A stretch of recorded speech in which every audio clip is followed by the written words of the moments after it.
So we've heard repeatedly this morning, as expected, that collaboration is going to be vital to us in the years ahead. So in putting this panel together, I thought it would be useful to get a few different perspectives on what collaboration is and how we might achieve that in New Zealand. And I'm going to ask the panel members here to introduce themselves and at the same time tell you why this issue is important to them, why they chose to be on the panel with me. Tim. Kia ora tātou, ko Tim Grafton aho, te ka hui ina hua o Aotearoa. I'm Tim Grafton, Chief Executive of the Insurance Council of New Zealand. Why I'm pleased to be here in front of 500 people from the public and private sector is that the solutions to trying to reduce climate risk adaptation really come down to collaboration between the public and the private sector, because the public sector doesn't have all the answers and nor does the private sector. I also think it requires multi-sectoral involvement, so multi-sectoral involvement at both private and public level as well.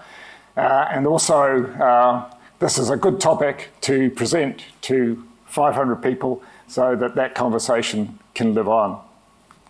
Ngā mihi. Thanks, Tim. And Richie. Good afternoon, everybody.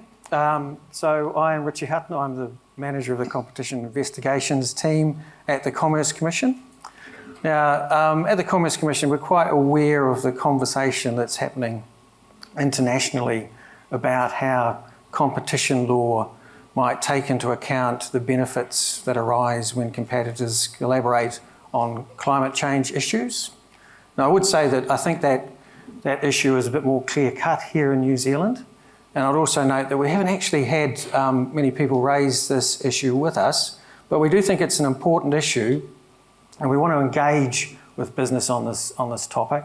It's important because obviously businesses need to know their obligations when they're engaging with their competitors about potential collaborations, but also equally important and probably a lot more relevant to this conversation, we want to make sure that businesses are not unnecessarily deterred from engaging in collaborations with their competitors that have significant benefits. So that's really the focus for me. Thank you, Richie. Hopefully you'll get a few calls after this session. And Volker. Tēnā koutou katoa, ko Volker Kunsch, Tokyo Noa. I've really got three reasons why I'm sitting here. One is I am a true believer in collaboration. I've seen some amazing partnerships come together across the world to bring about amazing change. One I was involved with was Unilever collaborating with WWF to bring about the Marine Stewardship Council to certify sustainable fisheries. That was so far outside the comfort zone for everybody involved that it took years to take off. But eventually, today, 25 years later, we have over 500 fisheries certified. It works. In that process, I came to New Zealand for the first time as a fish buyer for Unilever who had to implement the system. And my understanding was this is a country where they've got fisheries management under control. They're far away. They're wonderful people. They'll collaborate. That wasn't that straightforward. And it took a huge carrot to make it happen. But I did come to New Zealand eventually, and I do believe in the opportunity. My second reason is that I've got a 4-year-old at home. And it took my wife and me a long time to decide that we'll put another human being into this world. And we did that on the basis of we'll do everything possible to bring about change through collaboration, but to actually do something out there that would enable her, when she reaches my age, maybe I'm still alive then, to say, thanks, Dad, for what you've done. That we actually have a future and she has an environment that is similar to what I experience today. The opportunity of that happening is near zero, unfortunately. And that is why I want to do everything possible, including this opportunity, to make it happen. The third reason is nobody speaks about the ocean. And I've been involved in the ocean all my life. For over 30 years in business, and now since March last year with the Cawthron Research Institute in Nelson, where we work with freshwater and oceans. 96% of our territory is ocean. What an amazing opportunity. And all we talk about is how we do things just a little better than we've done them in the past. Sorry, I'm rambling on, but That's okay. that's the reason. Thank you, Volker. I'm going to turn back to you, Tim, and just ask, to start with, what is collaboration? Is it different from just cooperating or meeting your fellow CEOs and having a nice meal? What actually makes collaboration different? I think collaboration is working together. So those who know the origins of words, labor is to work from Latin. So it is working together to a common purpose. And I think it's different to cooperation. You can cooperate when you're arrested by a police officer, but when it comes to collaboration, you're certainly not collaborating with the police unless you want to become a police informer. So I think there's a slight difference there. But collaboration, I think, is purposefully working together to that common purpose. And in the context of climate, and from an insurance perspective, very strongly look at the how we reduce climate risks in order to make our society more resilient and keep insurance in play. Thank you. Volker, do you see collaboration in the same way, or do you think it's something even more fundamental? Interestingly, in New Zealand, we are the kings of cooperation. We've got the biggest cooperative in the world here, and I think per capita, probably most cooperatives. But when you think about it deeply, you realize it's more about what's in it for me and cooperating with another entity. Collaboration is actually working with another entity for the greater good. So very similar. But I think what's important is that there's a compelling vision. And in order for people to really be engaged to reach that compelling vision, you ideally have a crisis on your hands. Now, in our case, that crisis doesn't feel tangible enough, I think, often. So our challenge is probably how do we make it more tangible? And I guess in this specific case on climate change, it really starts with collaborating then on making it more tangible. So we have a crisis on our hands, but people don't quite realise it yet. How do you see us being able to share that vision of urgency? Richie, I wonder if you're seeing anything coming through from the Commerce Commission perspective. Well, as I said, we're not seeing, in terms of collaboration, we're not seeing that people are contacting us and saying, look, we want to collaborate with our competitors, we're concerned, we need to understand how we can do that. So we're not seeing that urgency at the point. It's certainly an issue, as I said, that's been raised internationally, so we fully expect that it will, and I suspect that the momentum will kick in and we will see an increase, but at this point in time, no. Yeah. So very much again back to by your evidence that people aren't behaving as though this is an emergency right now. Potentially, but of course we've got to remember that my lens is related to collaboration between competitors. Yeah. So hopefully there's lots of other collaboration out there that's going on. Tim, I think you've got some great examples of how Aotearoa has seen collaboration between competitors and non-competitors across all sectors in times of emergency. I wonder if you could share some experiences. Yeah, sure. So obviously if you hark back to the Canterbury earthquakes a decade or so ago, again within our sector and also with Tokatu Ake EQC, there was collaboration between insurers who were competing against each other together with the EQC in trying to deal with the very gnarly issues that existed there. And so that's a post-event scenario.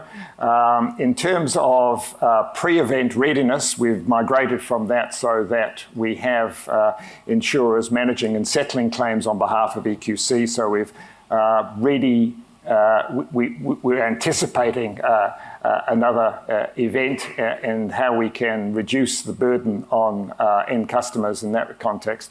But more importantly, I think in terms of climate change, pre-event collaboration is essential. And our sector, the general insurance sector, so everything apart from life and health insurance, over the last several months, we have been working together to develop plausible and coherent climate change scenarios looking out to 2050.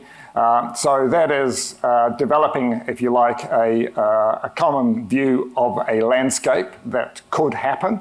I'm not saying that it will happen, it's not predictive in that sense, but helps inform the kinds of decisions that individually competing entities would take with respect to their own portfolios and their own exposure to climate change. So I see that that's starting to change the way in which, and a lot of other reporting sectors are doing this as well. So you can't do that unless you start to share the outputs of those pieces of work to see where are the gaps, where are the common areas, and where does that point to in terms of collaboration. So the obvious one for us, we underwrite property, who loans on property? Banks.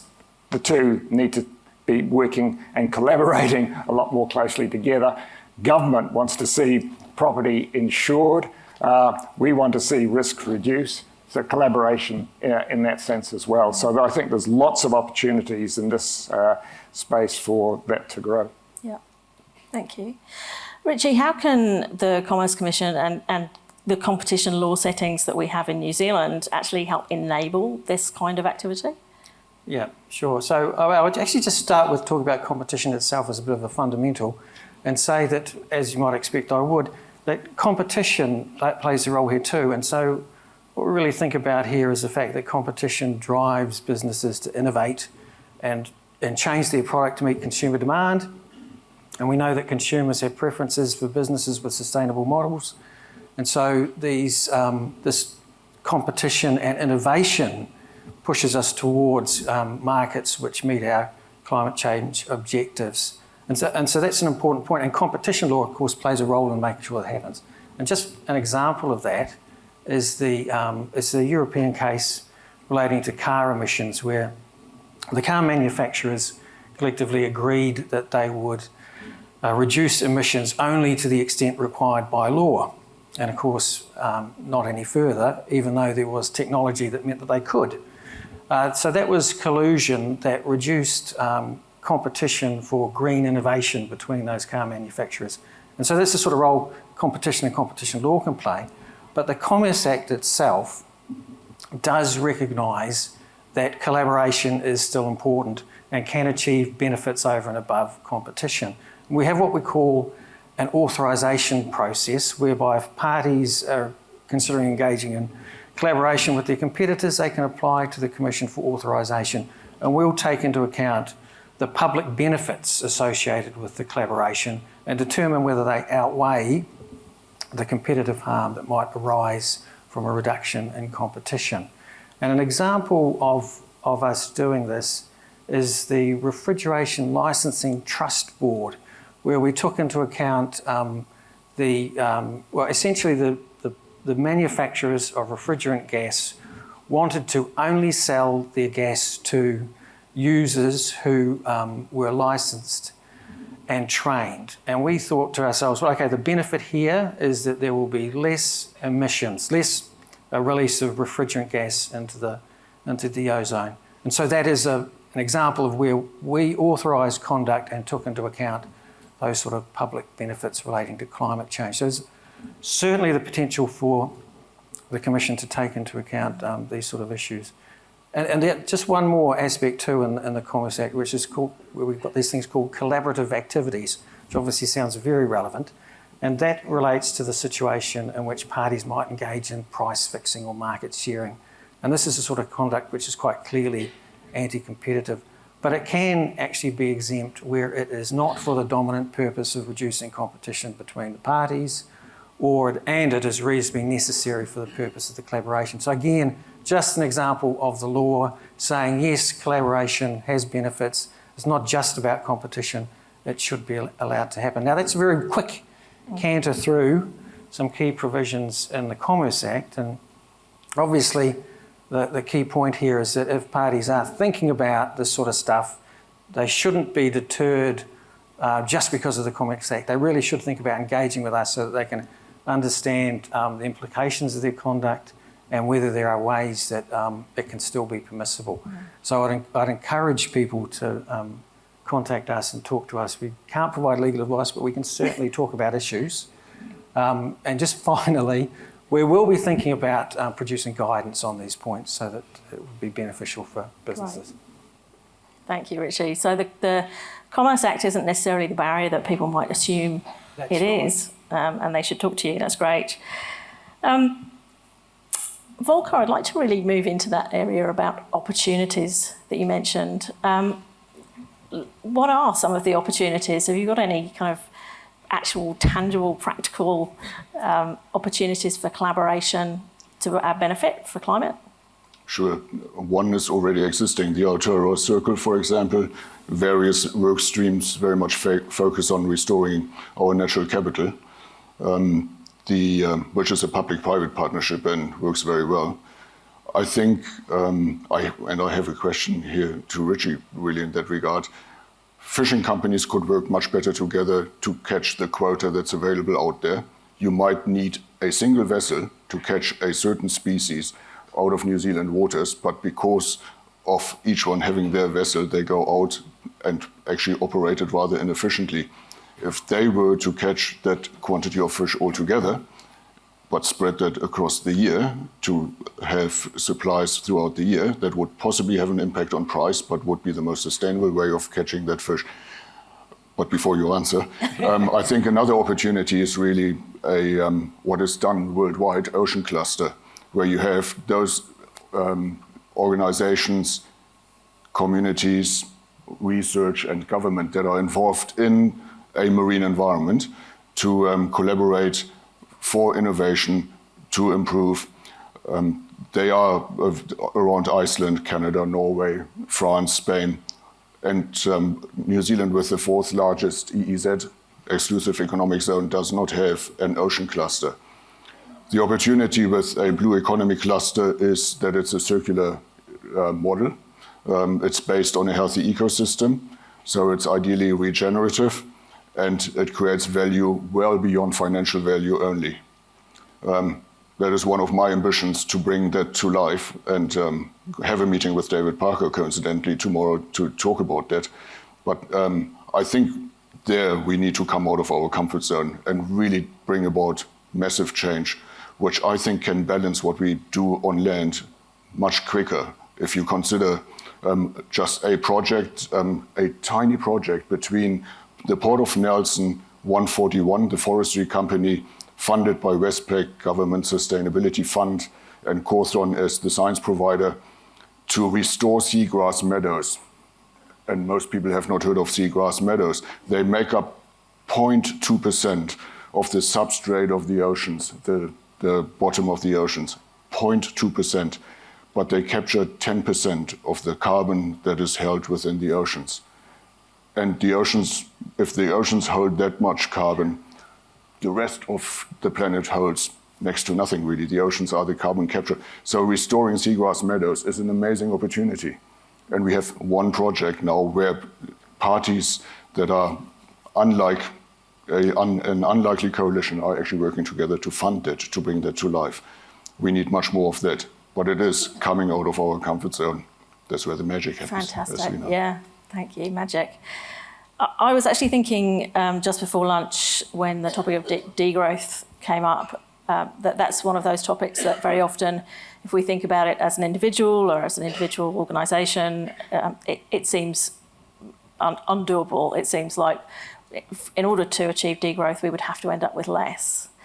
But then I thought about collaboration and thought, well, actually, once you start collaborating across sectors, bringing people together, you might in fact be able to achieve degrowth overall, but still provide most people with more. Tim, I'm wondering if you've got any opportunities or examples that you can share for the insurance sector to get something from collaboration that they wouldn't be able to achieve independently. Well, I see the opportunity for the insurance sector to collaborate to bring part of the solutions to the table around risk reduction.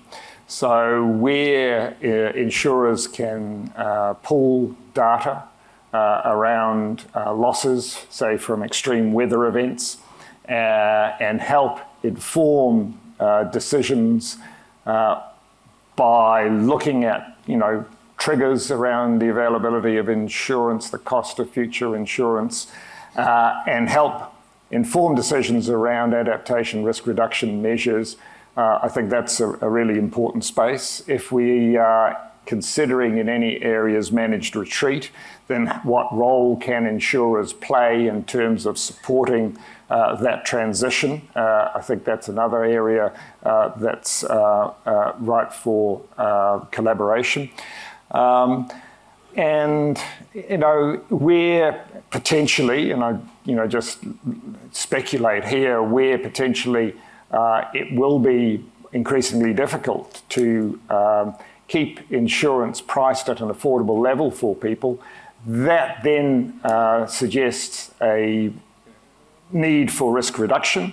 And if there's a commitment to do that, then that could potentially come with the corollary of a commitment to be there to support that transition through until the risks are reduced and to keep insurance in play. So I think those are areas that could be important ones for the future, not necessarily, apart from the first one, right here as an opportunity today. But in being part of that solution, then we need to see others come across as well. And just in terms of talking, to the regulator here, and more broadly in terms of the public and private sectors getting together, in my experience, there's always been a suspicion by the private sector on the one hand that if you cuddle up to the regulator, then you might be inviting something that you didn't really want to happen. And so what's the safe space for that to occur? And then secondly, in terms of the public sector, I think the private sector is viewed as a profit machine, which has no other interests other than doing things that really require the public sector because it knows best to control. And I think in the move to collaboration that we're going to require, we need to dissolve those perceptions and look at how we can work together more closely with that common purpose. That's great, and that's a very nice segue into a question from a member of the audience here. For multi-sectorial collaboration to be successful, we need trust both ways. How can we break down the barriers of trust to achieve positive outcomes between business and government, particularly? Any ideas from anyone? Well, I think we all know that trust is earned and hard-earned, so it doesn't come overnight. But I think if you are looking at collaboration and you can work together in terms of knowing the rules of engagement and knowing what's in scope, what's out of scope, I know it sounds very sort of technical, but you actually do have to have this prescribed in order to ensure that those who are collaborating know the rules of the game, because if you can comply with the rules of the game, you will start to build trust. And I think also just looking at the positive opportunities and outcomes that can come from the collaboration, if you can achieve that and put the bigger purpose ahead of your own distrust, then you will achieve something far greater in the end. That may be a bit naive of me, but I think that that's important. From the government sector perspective on trust, I mean, when you're dealing with businesses that have got an objective of addressing climate change, then that trust certainly flows through in your decision making more than it might otherwise do. And so when that's clear, that's the case. And I think the example for us is around COVID and the fact that when we were working through lockdown, we needed to trust businesses that had to collaborate in that environment to ensure that essential services continued to be provided to consumers. And so, we were much more engaged with businesses. We trusted them to know the boundaries of the law that applied to them, and that they would do what they needed to do to achieve the objective. And so it really, I think that flows through in trust. Volker, I wonder if you've got some trust examples. I think, yes, I do. In very different environments and different countries, I find it quite challenging to bring about an atmosphere of trust if you don't really have a crisis on your hands and people buy into that outcome as an incentive to actually trust each other. So I wonder whether there's not a way of incentivizing differently. And if I then think about businesses coming together to achieve an outcome, for example, through a cluster, for government to provide the financials in the beginning to actually get that off the grounds, so that businesses who are not quite sure and who are usually then quite risk averse because they've never seen this in practice, to get them over the hump, I think that needs to be provided. So you basically finance the building of trust in the beginning. And that's done in other countries to a large degree in order to get these things going. And it doesn't take much money, but it does take a little less risk aversity than by government to fund something that we have not had before and to believe in the outcome being a good one, just looking at examples elsewhere. You can hear a little frustration. Yes, who is it you're meeting again tomorrow?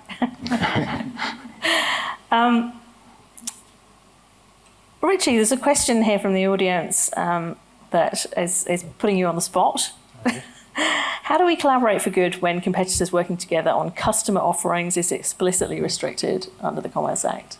It is explicitly restricted under the Commerce Act, but I think the point here is that if there are benefits that are associated with climate change, so if, say, for example, there's a collaboration on the packaging for a consumer offering such that competitors agree they will only use environmentally friendly packaging, so that is at risk under the Commerce Act. But if in fact the benefits of that of the climate change that's being addressed here outweigh the detriments through a loss in competition on the packaging, then the conduct can be authorised. So there is a way and a means of addressing that type of conduct. Obviously, that packaging might be more expensive as well, so we need to factor in the increased costs to consumers. But all of these things are factored into the sort of analysis that we do at the Commission. Thank you. Tim, another one for you here from the audience. Regarding collaboration between competitors, is it better to go through an industry body to do this sort of thing? What are the pros and cons? Coming from an industry body, the answer is absolutely yes. But I mean, it is very difficult to get. So our own industry body represents about 95% of general insurance in New Zealand. So it does make sense that you work through an industry body. I think it provides a safe environment. We do work in ways to avoid transgressing the Commerce Act, obviously, but it's far more difficult, I think, for competitors to otherwise come together in a safe house to be able to discuss the things that need to be discussed. So having an industry body which has, long established norms, rules, and the like does enable that to happen. So yeah, definitely, I think it's very difficult to achieve otherwise. Okay. Volker, I know you've got experience also with the Aotearoa Circle and others. I find industry bodies are usually hindering progress beyond the traditional. No, it's really, people don't tend to come out of their comfort zone in a setting where everybody has been with them for a long time. I take the seafood industry as an example. You would think down the alleys that you've always thought, basically, and progress means just thinking a little bit outside the box in that case. I think you can really only accomplish something very different if you interact with others, and the Aotearoa Circle is a great example there, where you have ambitious targets and you bring different players together from very different environments, and you realize that you have never thought that way, and that it opens up opportunities that have not been considered before. That's really interesting, and that's where I say that's where the magic is, if you step out of that comfort zone. Yeah, yeah. And I think to me, you're going back to one of our earlier questions, to me that's the difference between collaboration and just, working with some other people. The fact that you're actually going out and you're willing to be humble, recognise that you don't know everything, be challenged and learn. I wonder if you have got any insights to share with the audience of how you can go about creating that kind of group. What does it take? The group, like the Aotearoa Circle? People who are willing to be honest and open. It's really about bringing together a coalition of the willing. And I think this room is full of them. This is not the issue. The issue is elsewhere. Like colleagues of mine tend to say, most of humankind don't give a damn what you're trying to do. And that is unfortunately true. So it really takes the coalition of the willing to come together and try to somehow make a difference out there.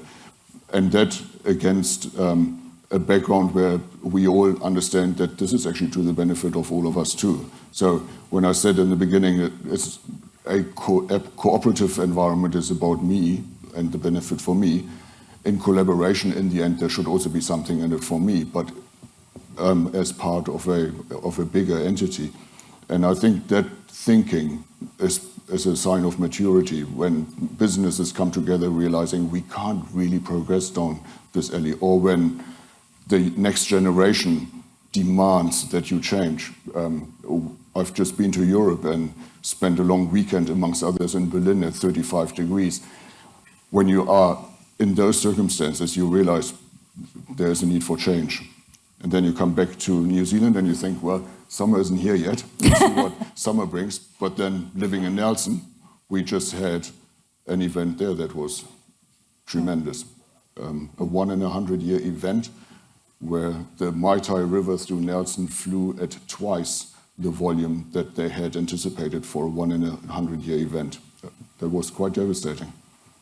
And then you realize, and that's why I think starting a blue economy cluster in Nelson is at the moment relatively easy. People absolutely buy into the need for that. Yeah, yeah. Richie, I've got another one for you. If competitors put resources into the sharing economy, so actually pooling resources like product materials or packaging solutions or maybe recycling solutions, how would that be seen? Well, I guess it's the same again. I guess there is, it's less of a competition issue if we're talking about, say, something like recycling. In the sort of recycling scenario, say where, and there are instances of this sort of conduct being authorised, where a group of competitors agree that they need to recycle a product, be it batteries or chemicals or something along those lines. They need a scheme to do that. So that in itself is a good thing, but where it runs afoul is where they might say, all right, well, we need to fund this, so we're going to have to charge a fee. And so that's a higher price and it's a reduction in competition between them to decide whether or not they should individually charge fees. But that sort of conduct has also been authorised. So yeah. Certainly in Australia, those sort of schemes have been authorised. Great. Yeah, well, we have yet to find an example where you're absolutely categorically saying... No, I wouldn't. No? Yeah, everything needs to be considered. Yeah, for sure. New Zealand needs to collaborate across sectors as well. And the examples here are agriculture and forestry, food and housing. How do we get those sectors out of their individual corners and recognising that there are going to have to be trade-offs? Tim, perhaps. Okay, well, I mean, the Aotearoa Circle is an example of different sectors collaborating. The answer to my question was competitors within a sector collaborating, so I don't think we were at odds there. So clearly that's a forum where that provides the opportunities, and it needs to go a lot further than CEs meeting from time to time and having a good chat to rolling up the sleeves and deciding just what needs to be done. Yeah, you mentioned the housing sector. So housing sector is clearly really important to us. The housing pressures right around the country in terms of construction. We've got bipartisan support to intensify densification of housing in urban areas, which tend to pick up as not getting a bit of a mixed view on the popularity of that. But what it does mean is that you're aggregating risk in urban areas. By that I mean, if something goes wrong, then the loss is bigger. And what's contributed significantly to climate change losses has been where people have decided to build. And we've done that successfully in floodplains and close to the sea for obvious reasons in terms of trade and the like.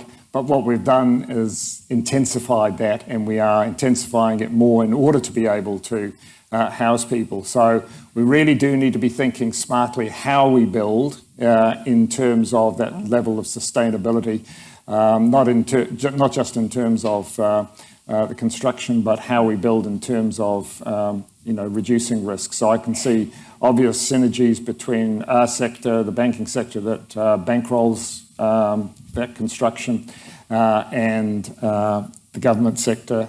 But it is, in my view, I think ultimately you'll get these things driven largely by leadership coming from, and I think ultimately it's got to start with central government.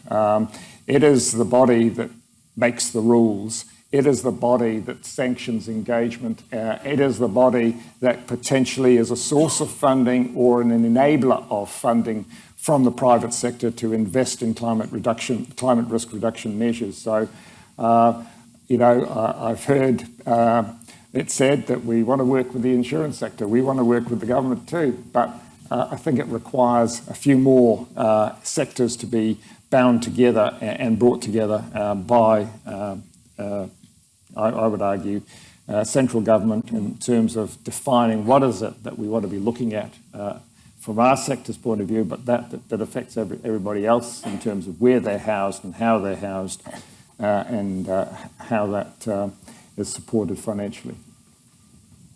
Thanks. So we've got a question here, which is asking something that's very much on my mind as well, around what do you think the role of iwi is in this collaboration between private and public sector and different kinds of organisations? How do we ensure that the iwi voice is loud enough and that collaboration is genuine? Well, I think government has always shown that the iwi, well, not always, but certainly ensures that the iwi voice is part of that conversation. And I think we're increasingly recognising that Te Ao Māori embodies the elements of sustainability that we need to be embracing, and not to have Mātauranga Māori perspective brought to the table around climate and science solutions would be to be missing a very, very important input to it. I think it's absolutely iwi involvement is really important. And 600 marae, as we know, are built in floodplains or close to the sea, so 75% of them. I think the very holistic approach between Western science and Mātauranga to create an approach to the challenges we face that is not only driven by what our capabilities are right now, but that very long-term view to take that approach is, I think, essential. Like a Maori colleague of mine said the other day, we talk about sustainability as if it was invented in the 80s. Kaitiakitanga has been around forever, and with that 500-year horizon that many Maori businesses actually put forward, you have a very different opportunity to actually bring about change, and you're driven by very different objectives than as a traditional Western business you would be. But also in terms of building collaborative efforts, then if you have a kind of trusted environment that comes from a much deeper value thinking, or values-based thinking, you are able to actually achieve much more than coming together, let's solve this problem, and here we go. It's a very different kind of thinking that I hardly fathom, but it is certainly a very, very important aspect. And that is where I believe New Zealand has a clear advantage above many others, where, again, from a cluster perspective, they are often driven by innovation and economic advantages. In our case, bringing it all together holistically and bringing the environmental aspect in New Zealand into play. That's a fantastic opportunity to, in the end, lead by example for New Zealand. Yeah, yeah. I'm going to ask you to just answer one last question before we finish up. If you could go away from this panel and establish any kind of collaboration to help solve our climate crisis, what would it be and who would it be with? Tim? Well, we have, I think, a role to collaborate with the banking sector. So in terms of the financial sector, we underwrite the loans that they have out there. So clearly we're dealing with, two sides of the same coin in some way. So that's an obvious area, but it doesn't take very long before you then take the next step across the stream and say, well, actually that takes us so far, but how do we reduce those risks so that the financial sector can continue to play the important role that it does? And then I think that brings us to want to talk to government. We want to talk to local government. So we haven't mentioned them today, but they're at the coalface. They're the ones that have got to make the decisions. They're the ones that some don't have the resources or the capabilities to make those decisions. So I think there is it doesn't take you long before you start to put a circle of stones around and realise that actually there's a lot more here that need to be around that table. And I think you start with those first steps, and I think that they will lead to inevitably to wider discussions. But I don't resolve from what I said earlier. I think central government has a key role to step up in this area and show leadership on this topic. Thanks. Richie? Yeah, so probably a slightly different answer, but so as the competition agency who would be kind of considering collaborations, but I think where we would collaborate with partners, I guess it's kind of threefold. It's with the businesses themselves that are thinking about how to address climate change and what their risks are under the Commerce Act. So talking to them in the way that I've talked about to make sure that they understand the options, but also so that we can understand the extent to which competition law is an impediment. I think that's important too. And related to that, of course, engaging with our government partner, MB, who is responsible for the policy side of the Commerce Act. And so if there are impediments in the Commerce Act, we can talk to them about that. And I think thirdly also, just our international partners, other competition agencies overseas, so that we get the benefit of their learnings. If they're further ahead in considering these issues than we are, then there's a lot of value in taking advantage of that. Thanks, Richie. And Volker? The Aotearoa Circle is a great example. And what comes to mind there is sense of urgency. If we can just do what we want to do and what we're already doing so much quicker, we've actually set ourselves the target that by 2035, the Aotearoa Circle should be superfluous. By then, we want to have achieved most of what we've set ourselves as targets. And I want to come back to the ocean cluster approach. In our discussions with ocean clusters worldwide, there was one common denominator, and that was work with us, collaborate with us. It's one ocean, after all. And we see the sense of urgency that is necessary in our part of the world. We are just waiting for New Zealand to step up and participate. But we are in this together. It's fantastic to hear that internationally. The question is, how do we create that sense of urgency right here? to get going. So I think from a who would I collaborate with, I think there are so many opportunities out there and people that it comes down to personal relationships in the end, that we make it work. But it's really, how do we make this work in such a way that we actually make a difference? And we don't just collaborate for the sake of that. I think that's a fantastic opportunity for us. Thank you very much.